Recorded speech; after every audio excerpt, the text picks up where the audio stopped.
I want to open the algebra talks by talking about what is really a very algebraic approach to a problem which, to some problems which also have geometric meaning, but the algebra does add something to the picture. Namely, I want to, this is, I should say before I forget, joint work with Alain Hainaut.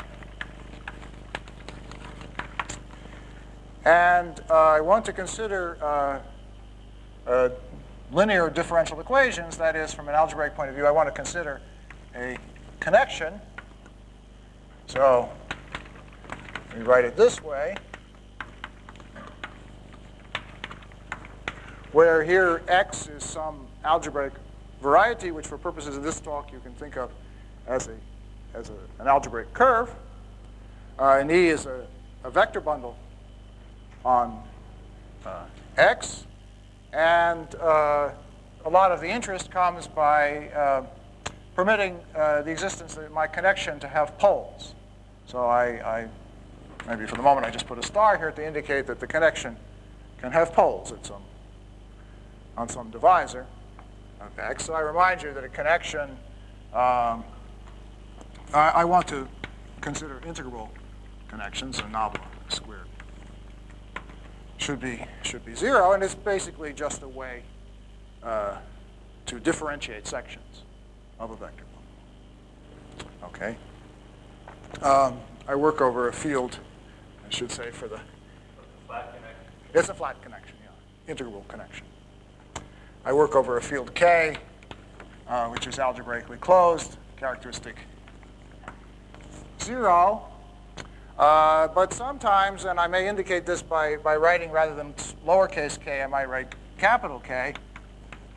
Sometimes I want to assume that my field K has some parameters in it, so that it makes sense to talk about differential equations over K, over capital K. So you can think of this as being the complex numbers with some parameters.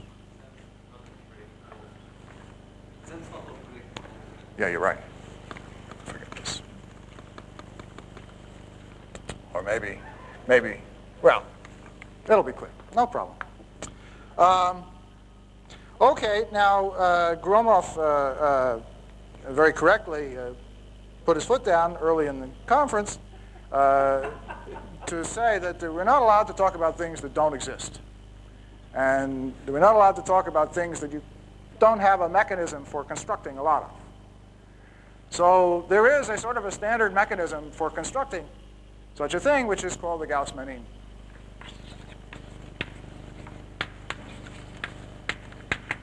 connection. And just briefly, what that involves is you take some other algebraic variety y, which you suppose sits over x, and you construct your bundle E as being some higher derived image of the de Rham complex of y, like this, omega dot y over x. In other words, you take the bundle whose fibers are the de Rham cohomology of y over x. And that, well, it won't... The forms along the fiber? Yeah, the forms along the fiber. And if the fibers are smooth, that forms a bundle. But there can be degeneracies, in particular there can be poles, when the fibers acquire singularities. Okay, but for my purposes, that's not very interesting. Because there's a classical theorem of Griffith's that says that such an object, the connection has what's called regular singular poles. Okay? So that means that when you put the poles in here, if you set things up correctly, you don't have to take very big poles. And for purposes of what I'm doing, I'm interested in the situation when the connection, when the differential equation has larger poles. So this has regular singular points. Like dz over z. Right, like dz over z. So dz over z. And it's not that those are uninteresting. They're very interesting. But this conference being aimed at the future, one should think about the other case, where you have irregular singular points. So maybe I won't write it there because. So what about the case of irregular singular points? And that means that your connection dz over z to the m for some m at least 2. And that, well, I mean, it means more than that. It means that it has that kind of a pole, and that by clever manipulation, you can't do any better.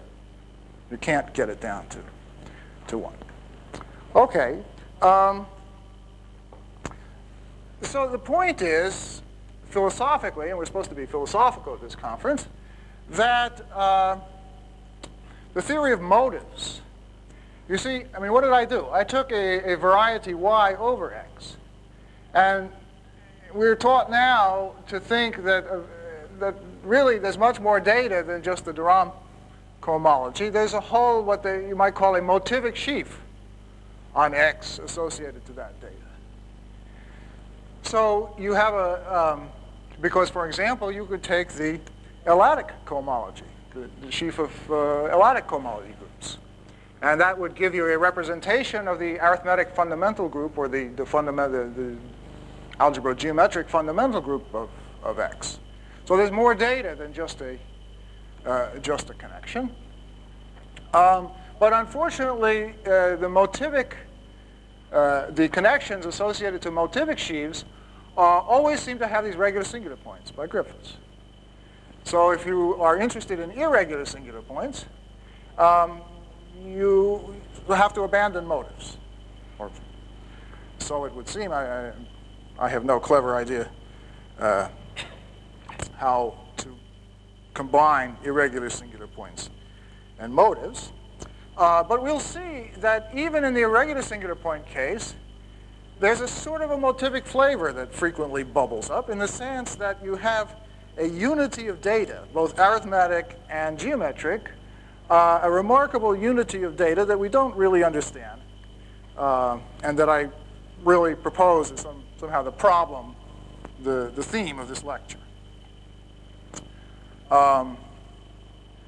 So perhaps under irregular singular points, I'll write motivic, what do I say, motivic properties.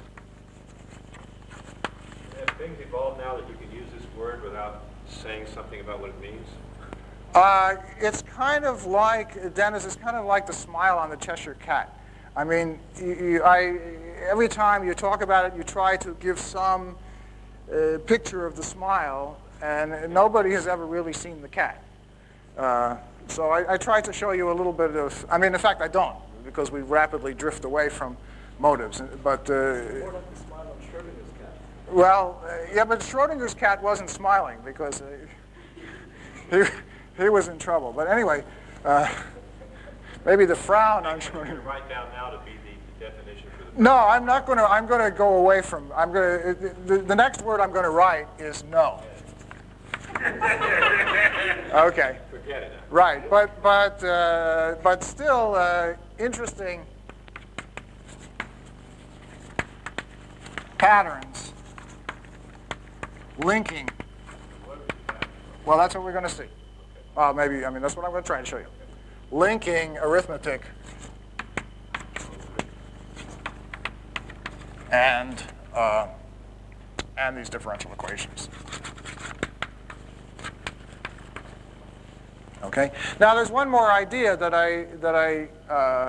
one more basic idea that I want to introduce, and that is the idea of what one could loosely call the epsilon factor. Okay.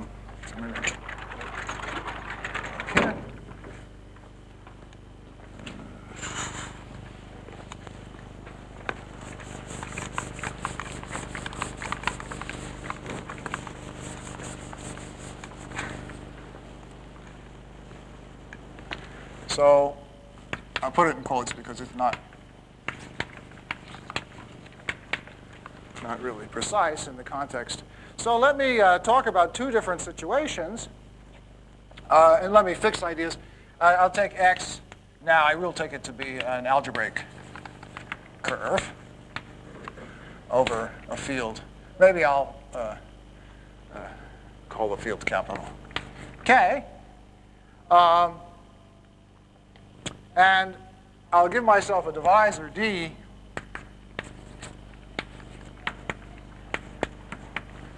on X, and maybe I'll write X naught and J for the open complement. So X naught is X minus the support of D. Okay. So there are two different situations that I want to sort of commingle. Sorry? Yeah. MIs are greater than or equal to 1. There are two different situations that I want to kind of commingle. The first situation, call it 1, is a situation where this is a curve over a finite field. So this is where capital K is some finite field FQ. And I have some L-adic sheaf. Don't worry too much. I'll give an example in a little while. If you don't swing with L-adic sheaves, don't worry too much about it because it's not the main point. But for those who do, let's suppose that I have, call it say F naught, an L-adic sheaf on X naught. And then what one typically is interested in, well, I mean, one thing, in some sense, the simplest thing of an arithmetic nature one can ask about this F naught is the so-called epsilon factor. And if you're a geometer, maybe you'd rather think of something like the Quillen determinant. Because what it is, the epsilon factor, is basically the determinant of cohomology of this sheaf.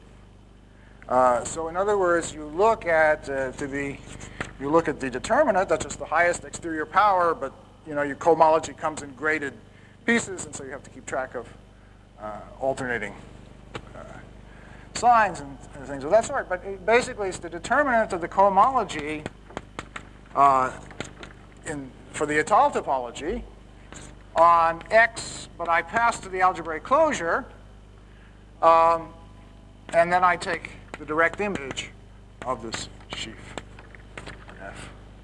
F naught. Now, what is that? Well, this is an L-adic sheaf, so that's a line, and an L-adic line. It's not a very interesting thing. It's just a line, but it has one bit of structure. Because the sheaf F was defined over the smaller field FQ, you should think of FQ as being like a circle. And because the field, you sort of have it's like a Seifert bundle, and so you have an action of winding around. So this comes equipped with a Frobenius automorphism. And the epsilon factor is just minus the Frobenius acting on this determinant.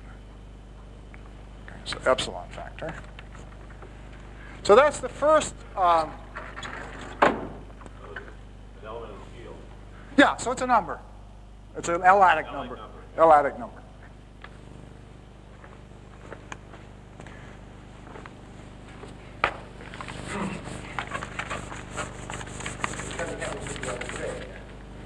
Oh, well, I haven't made any assumptions about my sheaf or anything, but very typically it will be algebraic.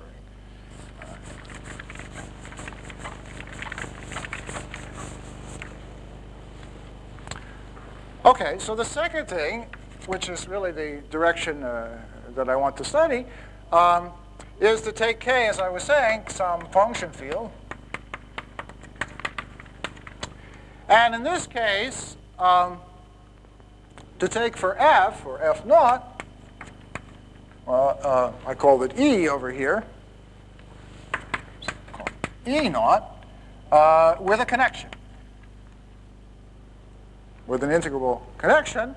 But now we have to be careful because there are parameters in the base, and I want to be able to differentiate with respect to parameters in the base. So this is a little bit more data. So you can talk about a connection. This is nabla is what's called an absolute connection. Yeah. It's in QL bar star, actually. L-adic sheaf, technically, you permit yourself to go to the algebraic closure of QL. So if you like, this is an element in QL bar star. Okay? So now I want to talk about the geometric picture. I want to take an absolute connection. So that means I permit myself to, it's a lot richer data. My x was a curve. So to give yourself an integral relative connection is not that much data. Because, of course, if you talk about a relative connection, omega 2, the two forms are 0. And so the integrability condition is empty. But for an absolute connection, it's not empty. So I assume that nabla. Over the whole family, exactly. But it's not supposed to be flat. Yeah, no, it is supposed to be flat. On the whole family. It's slightly flat along fibers. No, but I'm asking the whole family. Yeah. Technically, you can weaken it slightly to assume that it's what we call a vertical connection. So that means that when you look at the flatness equation, the only part of it dies. But let's not get too. Let's assume that it's actually flat. But so that induces a relative connection, which I write this way, from E naught to E naught tensor omega of x naught. To distinguish between the relative differential forms and the absolute differential forms, I'll write omega 1 x. These are the absolute forms. So that surjects onto omega of x, which are the relative.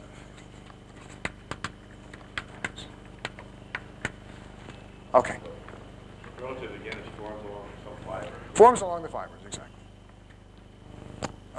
Okay, so here again, because you have an absolute connection, you get a connection on the de Rham cohomology, on the relative de Rham cohomology. So nabla induces connection on the H star x over k de Rham. Yeah, I'm going to. Sorry? Yeah, so in other words, let me explain that a little more carefully. In other words, what you do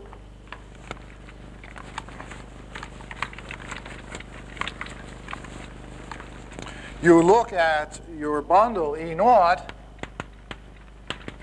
and you go via your connection to, but you go via your relative connection, sorry, to E naught tensor omega x naught. And that gives you a little two-term complex of sheaves. But if we seriously assume that, which we'll want to assume, that our divisor is non-empty, so maybe let me add a condition here. This should not be the empty divisor. Then your curve is affine. And so to calculate, by sort of known business, it's a Stein space, to calculate the cohomology, you just take the sections. So in other words, you take algebraic sections of your bundle, and you apply this connection, and you get a little two-term complex, and you calculate its cohomology. And so the cohomology of this little guy is the de Rham cohomology, by definition,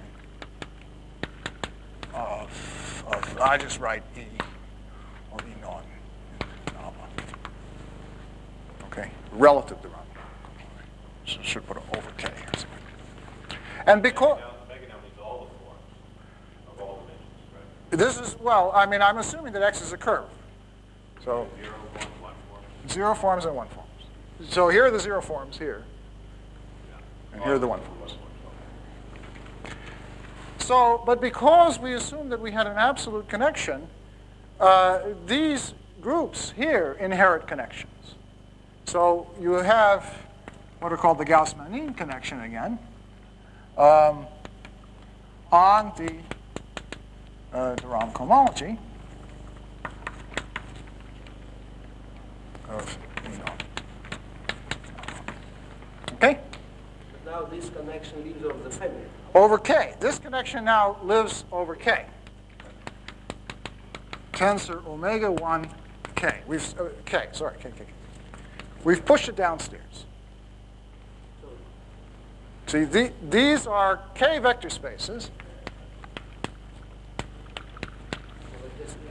K is the base of the parameter. K is the base. K is the base. So, you see, algebraically, it's in some sense, when you work with connections, you don't lose that much localize. It's technically extremely convenient, and you also don't lose that much to localize to the generic point, because a connection kind of propagates, and if you know what it's doing at the generic point, you know everything. Anyway, to tie up with the previous discussion, in the case of a curve over a finite field, we took the determinant of cohomology. So we can also here take the determinant of cohomology. And so we can look at the determinant of the Gauss-Manin connection on the determinant of the cohomology.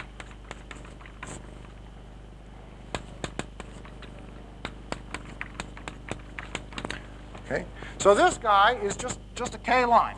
So he's just K. And somehow we've got some connection on K. So that means a connection just means you talk about... Sorry? So let me just finish my thought. Maybe this is determined nabla Gauss-Manin of 1, so to speak. If I choose a basis for my one-dimensional vector space, call it 1, then this is just some element in omega 1 of K. Okay? I'll give some examples in a minute, but the point is that the isomorphism class of this determinant. See, we've got to be careful here, because when I write this, I've chosen a basis. Now, what happens if I change the basis? Well, if you look at the connection formalism, the effect of changing the basis is to change the element by a logarithmic derivative. So in fact, what's canonical here is an element in omega 1 K modulo let me write d log of K cross. So by d log of K cross, I simply mean the collection of all elements df over f.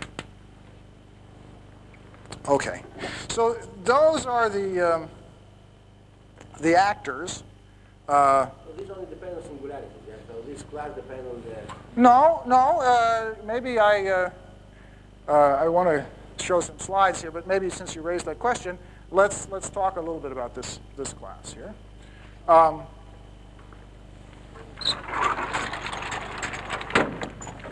So let's first of all look at the simplest case, where I assume the divisor D was non-empty, that is, that we had poles. But let's look at the case where we don't have poles. How big is that pole? Well, for example, just to give you a feeling for it, suppose that K was C Laurent series in T. Then what you would have is a map, basically the exponential integral. You'd have a map from this thing to C cross, which would send a form, let's say, eta, to the exponential 1 over 2 pi I integral of eta. So it's a residue at this point. Yeah, it's a residue. Residue, not I'm doing it backwards here. The residue also depends on the position of flow. Right. So I want to, what am I saying? Yeah, you have a residue. That's maybe the best. What about it? Well, I mean, it's the monodromy. You're leading me in a direction I don't particularly want to go, but that residue, the exponential of that residue. So in other words, if you take the residue of a logarithmic form, it's integral. So I miswrote it, but you have a map here which sends eta to the exponential of, well, depending on how you define the residue of eta. This quotient depends only on behaving poles, yeah? Where omega is regular, this thing can't cancel each other, no? This discussion here, let me, it depends. You see, the problem is when you say that, there are two things you can think about poles. You can think about poles, as I was mentioning, sort of horizontally in terms of the divisor D, or you can think of them vertically because you localized here. You're right that the vertical poles play a role here. Okay, I don't want to get too far. As you pointed out, this form is not closed in general, right? Or maybe flatness is like it. This is a deep question, and we can, in fact, prove closedness results. But flatness does imply closedness, but you have to be. Everything depends on the poles, yeah? Right? This Motion space only tells you what happens at the poles. At the regular points, it's just the same, right? Well, in a local, maybe we talk about that later, because it's almost true what you say, but there's a, yeah. Well, I think an image to think about, this is the simplest image to think about, is the exponential of the residue, which is the classical way of calculating the monodrome. Okay. Right. So I wanted to mention the simplest case when there are no poles. So let's assume that D is empty for a minute. Then I want to give you a formula, a Riemann-Roch formula for the epsilon factor. And this formula applies mutatis mutandis in both cases, both the case of a finite field and the case of the geometric case. And the formula is the following: you take your you take the determinant of your sheaf E inverse, and you intersect it with a certain characteristic class C1 of omega, whatever that means, and that is equal to the determinant of H star. Okay, can I abbreviate that? So what does this mean? This means you have some kind of a bundle, either L-adic or geometric, upstairs. The C1 of omega is just the omega is a coherent sheaf. We take its first characteristic class, which is a divisor. So this is a certain divisor. If you like, you can think of the following. You take eta, a meromorphic one form, and you just simply take the divisor of this eta. That divisor represents this C1. And what does this mean? You take this determinant, whatever it is, L-adic sheaf or sheaf, rank 1 sheaf with connection, and you restrict it to these points, physically. Restrict it to these points, and you tensor the whole thing together so that you get a line, and that's the answer. That's the determinant of cohomology. So you see, it's a Riemann-Roch formula for two reasons. First of all, the data here is upstairs. The data here is downstairs. This is, so to speak, the first characteristic class downstairs. And secondly, and this I particularly want to emphasize, secondly, there are two pieces here, and this one depends on the bundle E, whereas this one depends only on the geometry of the curve. Okay? That's a very simple case, but now suppose that we have irregular singular points. Then this no longer holds. Okay, let me now...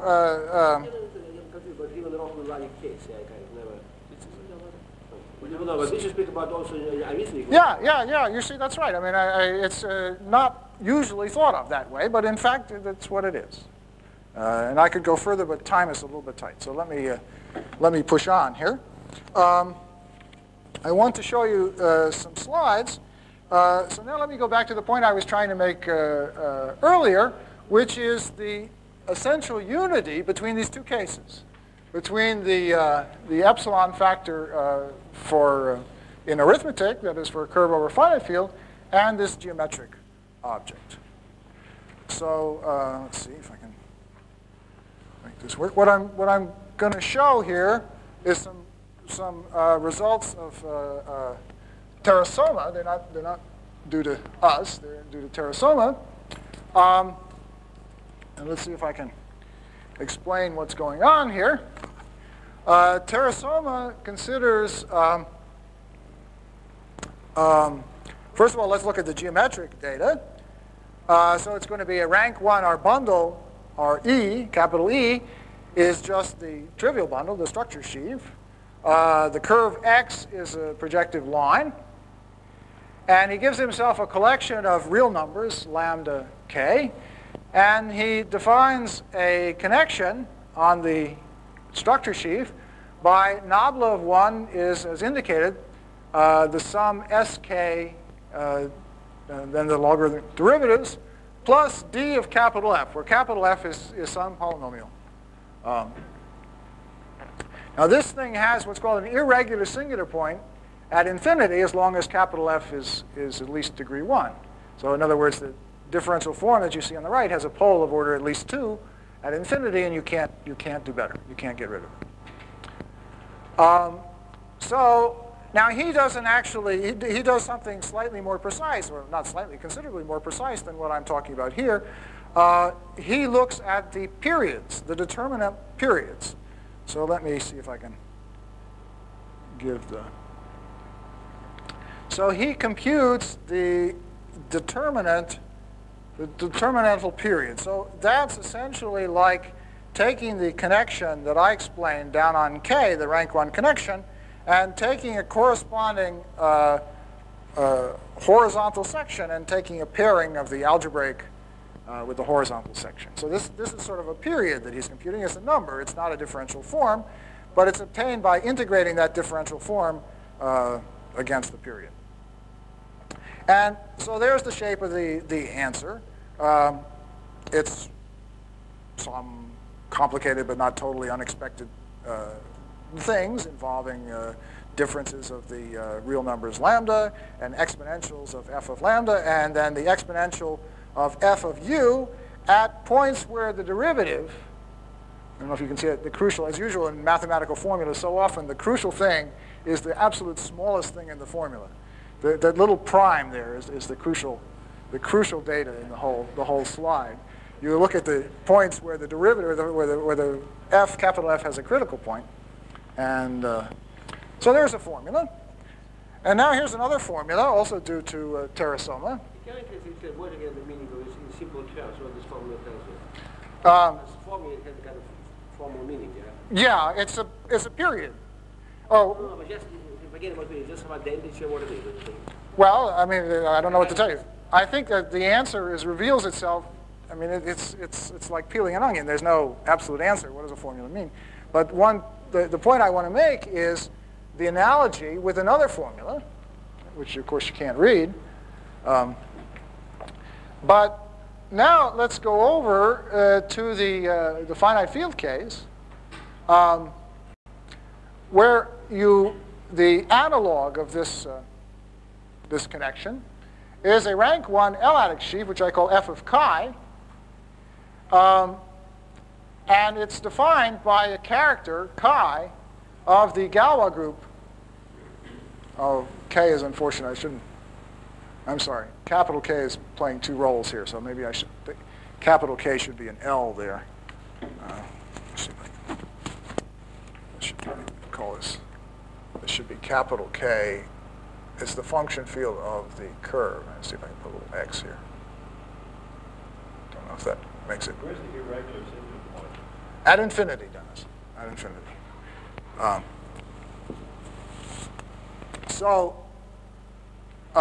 Here, what replaces the irregular singular point is a wildly ramified character, and I'm afraid I just don't have time to explain. If you're comfortable with class field theory, you'll... Wildly ramified. Why it's wildly ramified? Well, because it's not tamely ramified. It's character of the Galois group. Means the corresponding extension is widely ramified. It's not tamely ramified extension. The kernel of a character which gives you. It means, roughly speaking, that it's difficult to understand, whereas the tamely ramified one. Tamely ramified, it essentially behaves like a complex number. There's no specific periodic problem. Okay. With the deep root of p, then it's something we shouldn't see. Right. It's not something geometric, in other words. And the description of the character is here. You take your same f. Now, this is the link with the previous formula. You take the same f, but now you reduce it mod p to view it as a polynomial over a finite field. And you look at the rule, which is a character, which associates to an element y in the multiplicative group of the field, the residue of f times dy over y, and then you take the trace. And then a crucial bit of data you give yourself, this is always important, an additive character of the finite field. So the chi, the capital chi is a product of this ramified, of this wild character, phi, with some tamely ramified characters, chi I, at the points lambda I. So now lambda I, which over there were real numbers, are now points on the projective line over a finite field. And G is the Gauss sum, which is just the sum of the multiplicative character times the additive character. And then Tarasova's formula, which I hope you can read. Maybe if I sort of tip it up here a little bit, it might be a little more legible. Now you can. Now you can. Well, what can I say? Is that better? Yeah. Okay. Maybe. Well, the point is, I want you to look. I want your eyes to drift back and forth between the two sides, because in fact the formulas are quite parallel. You see over here where you have a 2 pi. Here you have a q, where q is the number of elements in the finite field. Over here we have gamma factors. Here you have Gauss sums, and so on. Actually, there's one bit that doesn't quite match, and I'm a little bit confused about. It's this factor here, and I have to admit, we're sort of trying to shove that under the rug. But everything matches, and notice the interesting thing where you see an exponential here, you get this additive character here. So the philosophy, I know it's difficult to absorb precise mathematics in this situation, but the philosophy is quite clear that the exponential is related to this additive character, the Gauss sums are related to the gamma factors, and there is a quite tight dictionary between the two formulas. So this is a formula I stress for the epsilon factor. This is a formula, if you like, for the period of the rank 1 connection given by the determinant. Is this the motivic? Yeah. You see, this is the, well, motivic in some philosophical sense. It's not like a motive. Motives don't behave this way. But there still in all is some link between the geometric and the arithmetic case. Okay, I'm more or less running out of time here. How much extra time do I get? 5 minutes? Can I have 5 minutes? Okay. Oh, that's cool. Wow, that's fantastic. Yeah, right. Okay, so I want to state one other. I want to state a theorem, and to state the theorem, so maybe we can shut these off now. Has everyone absorbed all the, sucked all the juice out of these beautiful formulas of Tarasova? Yeah. Well. Okay. So now let's look at the. See, what we're after is a formula for the epsilon factor. We want a formula, and in the classical epsilon factor situation for a curve over a finite field, it's very difficult to imagine a formula, because what would you put into the formula? There's sort of no, you don't have any, it's very hard to generate invariance of the situation. But let me point out in the geometric case, there is a very nice invariant, which is the following. You have nabla, and now let me write it slightly differently. Let me write it this way. In other words, rather than thinking of it on the open curve, I'll think of it on the whole curve, but I'll permit poles. So this means that my connection has poles. Now, when I have a gadget like this, what I can do is restrict it to the scheme D. So in other words, I can write OD as OX modulo OX of minus D, divide out by functions vanishing to order mi at xi. And then if I do that restriction, so let me write ED equals E tensor OD, then I get a restricted map, ED, and it does something that connections don't usually do. Namely, it becomes function linear. So let me write it as E tensor omega x of D modulo omega x. So I take differential forms with poles on the divisor D modulo the regular forms. And this guy here is usually written omega sub D. It has some algebraic interpretation as a dualizing object. So this then becomes E tensor omega sub D. And this induced map from the connection,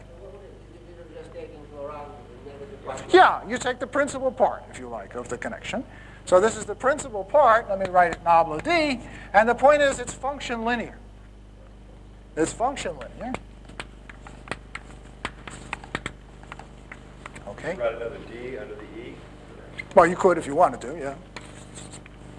If you like that better, yeah. Now, since time is more or less up, let me just do two things.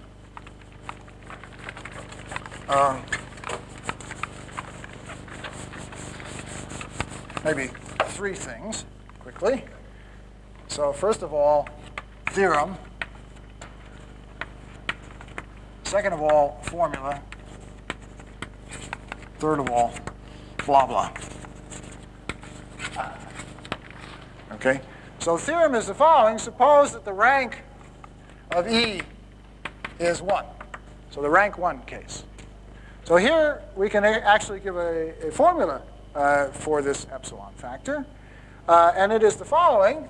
The determinant of H star theorem, E nabla K, in the sense that I explained before, that is, as an object is a line with a connection, is given by the following. You take the determinant of E inverse, and you restrict it to, say again? Yeah, it would be, yeah, sorry, determinant, right. It's just E. I don't know if it's clearer to leave it this way, or let me leave it this way because the analogy is, it's just E inverse. And then you multiply that by C1 now omega D, and now you put in, as usual, the interesting bit is the last bit here, because what am I saying here? Nabla was, as indicated, nabla D, and when E has rank 1 and nabla's function linear, you can, so to speak, cancel the E.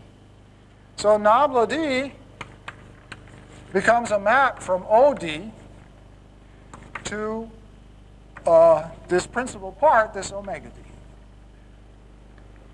And if I'm careful to choose my D minimally, so that the connection has a pole of order precisely the indicated multiplicity, this map will actually be an isomorphism. So that this map will give a trivialization. This is omega poles along D, restricted to D, So we're now in sort of a classical algebra geometric situation. We have a line bundle, we restrict to a divisor, and we have a trivialization. Okay?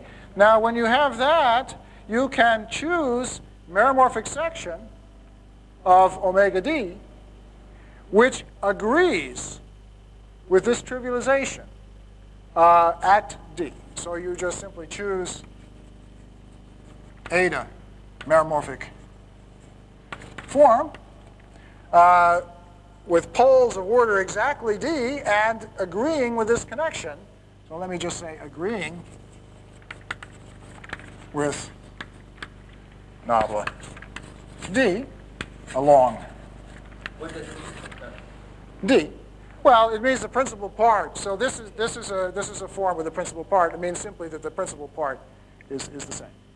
Okay? And so then the theorem is that simply that you just take this you take this bundle upstairs and you restrict it to the divisor of eta. Okay? Again, just in the naive sense, this is a collection of points with multiplicities. You take the line here, you restrict, you tensor them all together, and you get a line, and that's the right line. Okay, now to the formula. So this is the theorem. The formula, I write it down because it has an interesting flavor. Now let's no longer assume that E has rank 1. Then I have to give myself a little bit more space here. The formula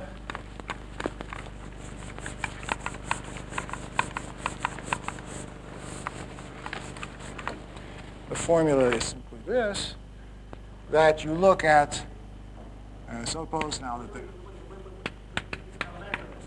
What is the S of this because Say it again? a command of this field? Well, the point is, if you like, if I had more time, I could have explained more. The point is that there is no known formula. There are local formulas for the epsilon factor in the rank 1 case. Because there are lots of analysis, lots of Bismuth type formula. There are lots of formulas for Not in the case of wild ramification. The point is, you're letting your geometric intuition get away with you. The first time, whenever anyone teaches a course in irregular singular point differential equations, the first thing you learn is that it does not correlate with the geometry on the open set. That is, any rank 1 connection or any local system on the open set extends to a regular connection. But when you have irregular connections, there's no geometric interpretation. So this is richer than the theorems, than the geometric theorems of Bismuth and such people. Okay, I'm really out of time. Let me just write down the formula here. In the higher rank case, you look at the determinant of E inverse, and then you dot it with C1 of omega of D with some, you just choose now some trivialization. And then I just wanted to write down you take the residue of the trace of dg G inverse times A, where finally A is the connection matrix, and A is of the form G dz over z to the m plus eta over z to the n. So you have to make so the conjecture is that when the poles when n is less than or equal to m minus 1, and when G is an isomorphism, then star here, then star gives the determinant. Okay, I'm through. I think I'll spare you the blah blah.